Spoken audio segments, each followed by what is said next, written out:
Hello friends and welcome back to my channel. My name is Afe and if you're new here, welcome. Today I have with me Peter Cramer, who is the LLM admissions consultant at Spivey Consulting. He is very well versed with getting students from different countries into the United States for legal education, and he himself came into the United States from Germany to study law at Georgetown, and he has been practicing in admissions for a while now. I thought it would be helpful for him to share his insight on what the recent ICE announcement means for international students and how we as a community can stand by the international student community and just provide support, and what schools as well can do to support their students through this time. And I just wanted to note that the international student community plays a huge role in what the United States is right now, like the doctors that you see, the frontline workers, and um, yeah, like they play a huge role, and it's just disheartening to see how the administration, the current administration, is treating them.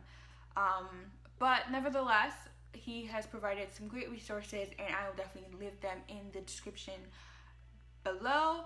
Definitely, but before we get right into it, I just want to remind you to not forget to like, comment, and subscribe, and let's get right into it.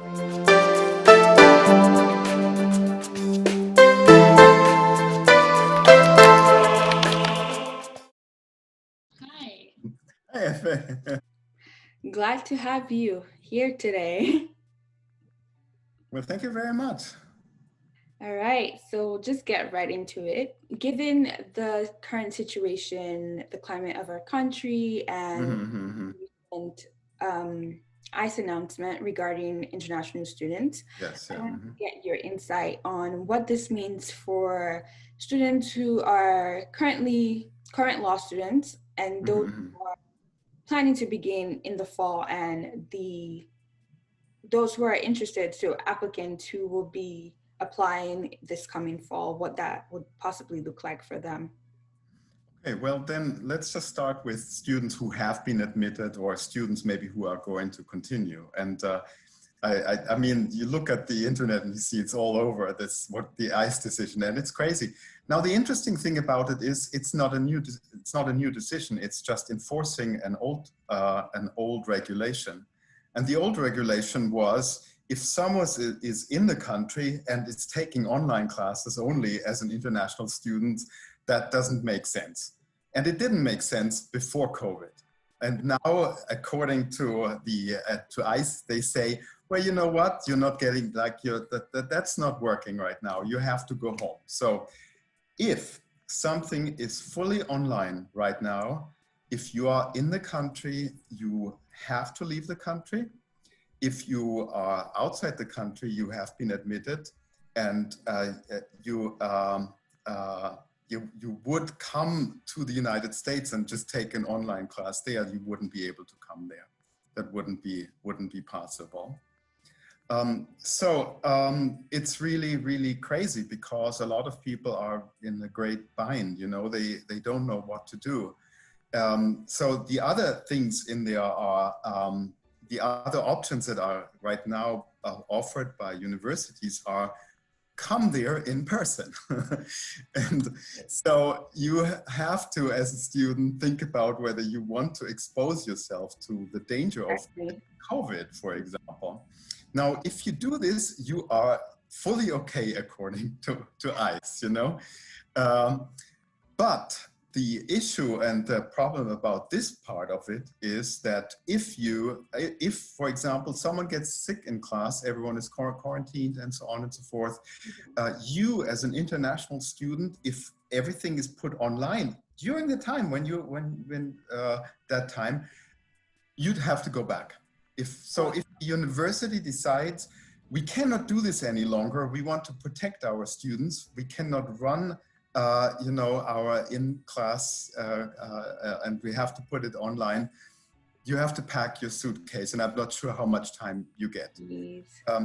Which again puts international students into a in great danger on many levels. You know, they might have to travel, which is not necessarily the healthiest thing right now. Right. Or if they want to get home, they might not even be able to get home. Yeah, because some countries aren't even letting people come in. Yes, some Yeah. countries are not letting people come in. I mean, my home country, I'm from Germany originally. Even my home country right now says, yeah, you are German, but you can't come back unless you resettle and come to Germany. So there are many kind of restrictions Wow. from these other countries.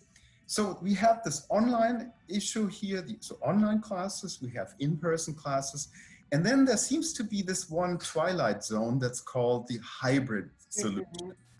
And it seems to be okay on some level. And I talked to some administrators in international student services at universities, and they said, and that I think that's one thing that you see all over, is they don't really know what's going to happen exactly with this.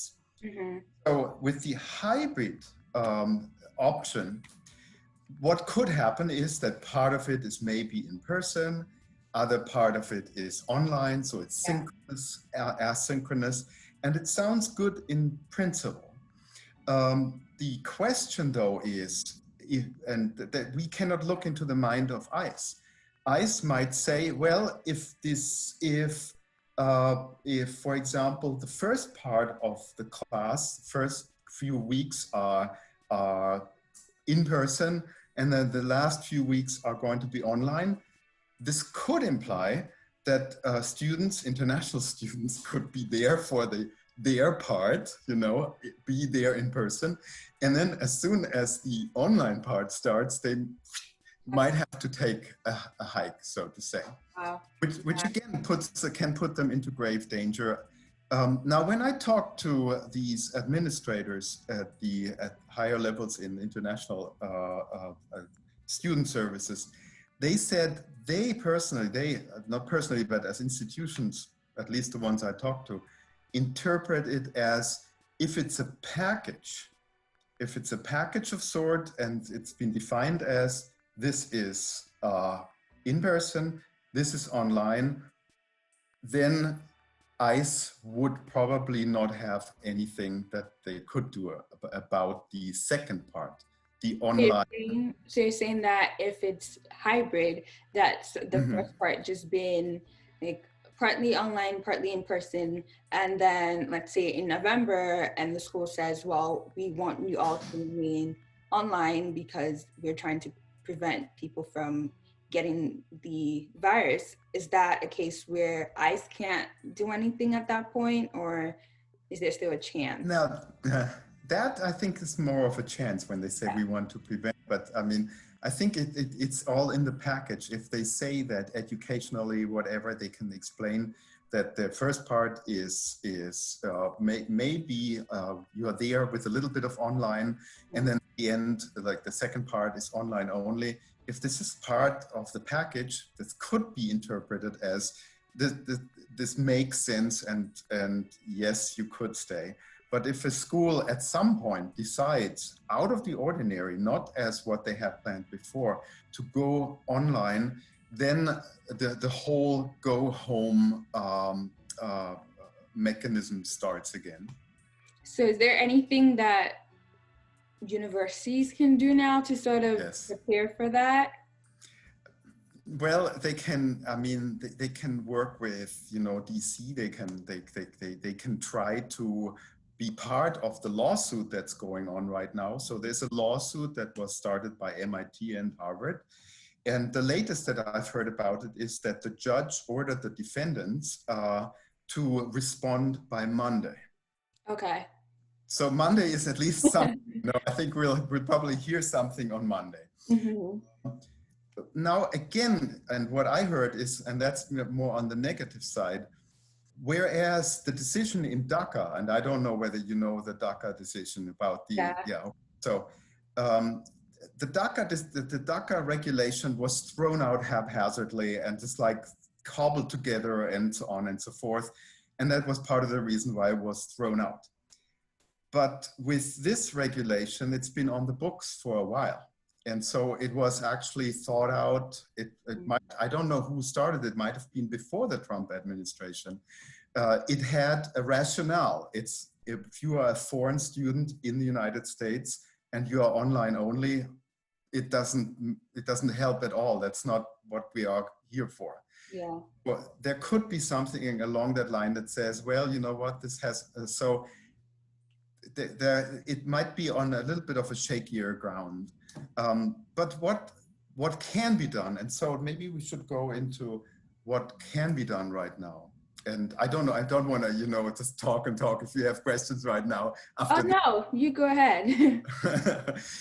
So the thing with what could be done is there's actually quite a bit that that we can do and that universities can do. So, for example, universities can file amicus briefs, and so what with this ongoing litigation or the starting litigation, what they could do is they could be part of the lawsuit, and they could like file a brief that says, you know, we are an interested group, and that's what we have to say. And so every university can do that, and they're doing this. So they're filing amicus briefs. Okay.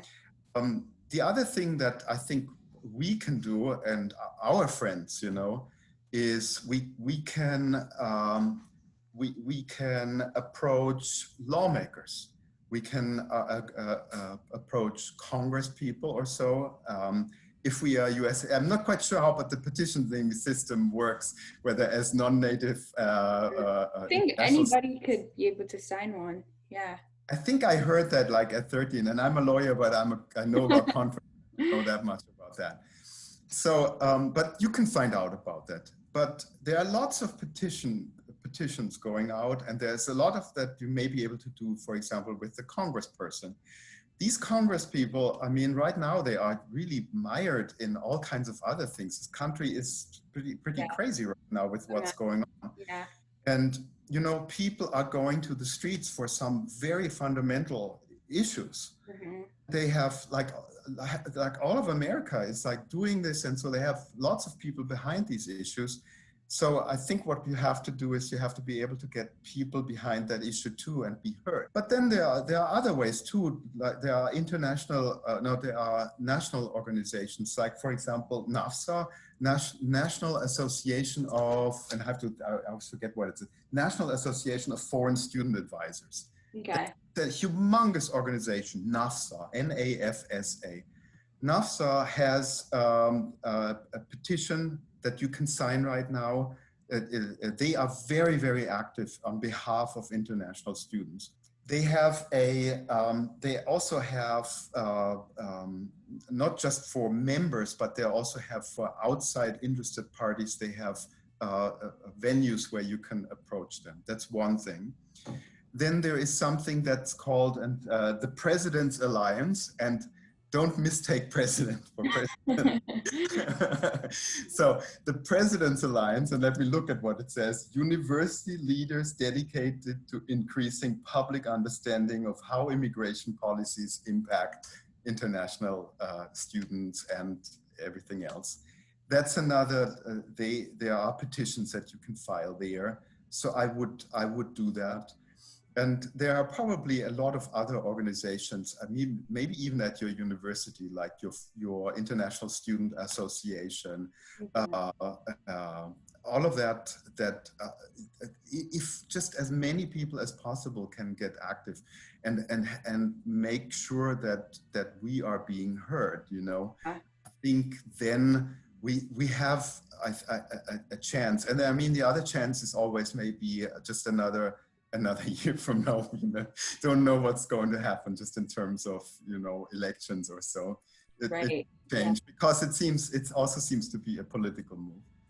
Absolutely, yeah. I think right now we just have to do what we can to kind of make it stop, or at least put it on hold until things make sense, because it doesn't. It's ridiculous. Especially with the concerns that international students have, whether they are in the United States or whether they are trying to come from outside. You know, if you are an admitted student or you are already in the United States, I think one thing that you should do is you should connect with your Office for International Student Services, because they really, I mean, they are at the pulse, and they're really listening to it, and they're trying really hard, you know, they really have a vested interest. There's a lot of hearsay and a lot of terrible things that are going on right now, and so you could get very nervous about it, but Sure. unfortunately, I mean, I think action is what we need, and anxiety is something that goes with it, but we have to try to kind of fight through that anxiety. Yeah.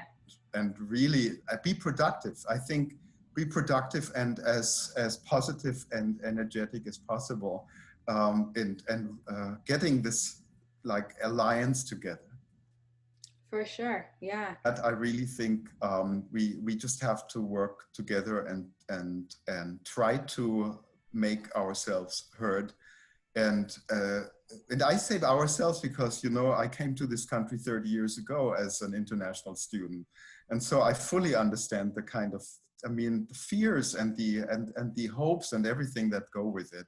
And so I feel very, very impacted by this. And I just hope that this is going to find a good solution, and that the court will look at what the original regulation was supposed to do. I mean, prevent people from coming to the United States and just sitting there and taking online classes and never interacting with people. Yeah, that's true. I mean, that should be dissuaded. But this is a pandemic, and this is the way people could stay safe and still get a first and great education. Yeah, I just think ICE is just exploiting the past regulation and just making life awful for people right now. Yeah. Yeah, and it also forces the universities to make some very hard choices. And actually, you know, if universities, for example, say, well, we really need that money, and so we have to do this Right. like in person, you know, in the end, the university is going to be the bad actor and not the people who kind of caused them to do that. That's where it's going to stick, I think. And that might be the political intent. But I'm gonna, you know, I'm gonna leave that up in the, you know, for others to think about. Yeah. I know schools like, I think Berkeley and probably NYU decided to create a 1 semester hour course for specifically for international students. So at least it says that they're going to have a class in person, at least one class, which yes, yeah, should be able to address the situation. And I don't know if that's something a lot of the other schools are considering doing or not. Yeah, so we'll see. I'm sure they are.